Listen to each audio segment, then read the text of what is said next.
একটা মেয়ে একটা ছেলে এরকম অঙ্গহানি করতে পারে না ভাইয়া। ওই বিষয়টা আলাদা, টাকার লেনদেন ছিল, আমার ফ্যামিলির লোকজন জড়িত ছিল, সেখানে টাকার বিষয় ছিল।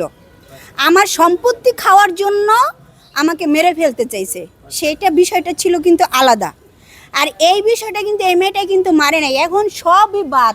আমি সবার কাছে একটা রিকোয়েস্ট করব, শিখার বাড়ি আছে, জুনিয়র সাকিব শিখার হাজবেন্ড, ওই বাড়ি বিক্রি করে হইলো সাকিবের আগে চিকিৎসা করতে হবে, এর বাইরে আর কোনো কথা নাই। যদি সাকিব অপরাধ করে থাকে সেটা আইন ওর বিচার করবে, আর শিখা যদি করে থাকে ওর বিচার করবে। তুমি একটা মেয়ে, তুমি কি আসলে কন্টিনিউ কাটার পক্ষে না বিপক্ষে? আমি যদি শিখার যে বক্তব্য ওইটা হলো তো আমি ওরা 100টা করতাম, 100 টুকরো করতাম। আর সাকিবের যে বক্তব্য ওইটা সাকিব বলছে যে আমাকে এটা কেটে নিয়ে গেছে শুধু শুধু। এখন একটা মেয়ে শুধু শুধু কেটে নিয়ে গেছে, এটা আমি কোনোভাবে কিছু মানতে পারতেছি না। তার স্বামী ভাই, আচ্ছা দাঁড়াও তোমরা শোনো, তার স্বামীর টাকা আছে তোমাদের এত জলেকা, তার লাগবে না কোনো কিছু, তার মা হওয়া লাগবে না, তার কোনো কিছু লাগবে না, সে এই জন্য করছে। তাহলে তোমাদের সমস্যা কি? সে মা, কিন্তু সাকিবে তো ওরা সন্তান দিতে চায় না। সাকিবে ফিজিক্যাল রিলেশন করলে ওরা সন্তান দিতে চায় না, নাকি? এটা তো বাস্তব না। এইটা আমি মেনে নিতে পারলাম না, কারণ হচ্ছে আপনি যে কথা বললেন, যতই অন্যায় করুক না কেন, একটা পুরুষকে যে এই যে টুনটুনি কেটে ফেললো, আপনি মেয়ে হিসাবে বলছেন যে আপনি ঠিক করছে। আপনার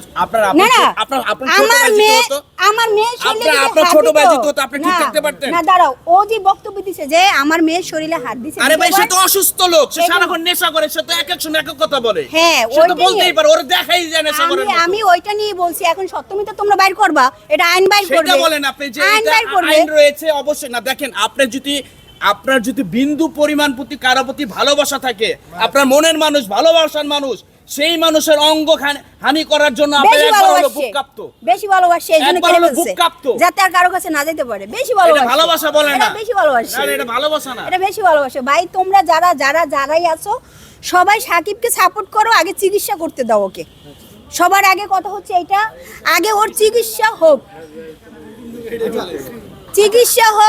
তারপরে হচ্ছে শিখার মেয়েকে যদি কিছু করে থাকে, শিখাই বা কেন ওর মেয়েকে নিয়ে আসছে এখানে? আচ্ছা, চিকিৎসা যদি হয় সে কি তারা আসল সেই টুনটুনি ফেরত পাবে? ও ভাই এটা তো ফিউচারে দেখা যাবে, আগে তো চিকিৎসা করতে হবে। চিকিৎসা করলে এমন কোনো জিনিস বাদ নাই যে হয় না। আমি মনে করি সাকিবের টাকা নাই, এখন জনগণ যারা যতটুকু পারতেছে করতেছে।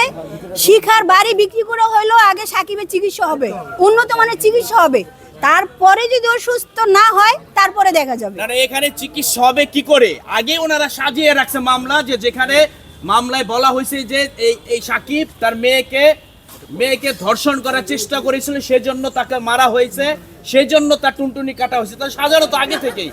সেই ছেলেটা একে তো তার টুনটুনি হারালো, তারপরে তাকে মামলা খাটতে হবে, কি ধর্ষণ মামলা খাটতে হবে। এইটা কোন আইন? মানে মামলা হয়ে গেছে অলরেডি। তার মেয়ে এসে বলবে, এখন সোশ্যাল মিডিয়া এসে বলবে আমাকে আরেকবার চেষ্টা করেছিল, আমাকে ধর্ষণ করার আরেকবার চেষ্টা করেছিল, এবার করতে পারে নাই, আমার ভাই দেখে তাকে মারছে, আমার বাবা মা আয়েশা, এই জন্য তার নুনু কেটে দিছে। এইটা মানে আমাদের সাজানো, এটা ওরা দেখেই তো মনে হয় সাজানো। আপু আমি চাই আপনি একেবারে কি বলে মানে কথাগুলো বলবেন নিরপেক্ষে। আমরা চাই এটা সুষ্ঠু তদন্ত হোক, আইন দেখবে। যদি আইন মনে করে হ্যাঁ সাকিব শিখা তো আর এই কথা আমাকে বলে নাই, ও তো এই কথা আইনের কাছে বলছে বিদায় কিন্তু আজকে আমি প্রেসের সামনে বললাম, যাতে সবাই সাকিবের সাথে থাকতে পারে, তাই না? নয়তো আমি আজকে কথাটা কেন বলবো? এটা অবশ্যই একটা ষড়যন্ত্র না হলে সে কেন ওখানে গিয়ে বলবে? সে একটা লাইভ করে বলতো, ভাইরা দেখেন, আপনারা দেখেন, এই যে সাকিব আমার মেয়ের সাথে এমন করছে, সেটা কেন করলো না? ও আমার সামনে বললে আগে আমি ওর থাপ্পড়ে দাঁত ফলাই দিতাম যে তুই তোর মেয়েরে কেন নিয়ে আসছিস। আর যেই ছেলে তোর মেয়ের প্রতি এরকমের একটা চোখ দেয়, তুই ওই ছেলের সাথে কেন সংসার করতে যাবি? স্বাভাবিক, সেটাই তো, তাই না? এখন যা হয়ে গেছে ভাই, বিষয়টা হচ্ছে আমি বলি, আপনারা যেমন বলতেছেন যে বিচার হবে, পরে হবে, আগে চিকিৎসা। হ্যাঁ, এখন আমরাও যদি বলি যে মেয়েদের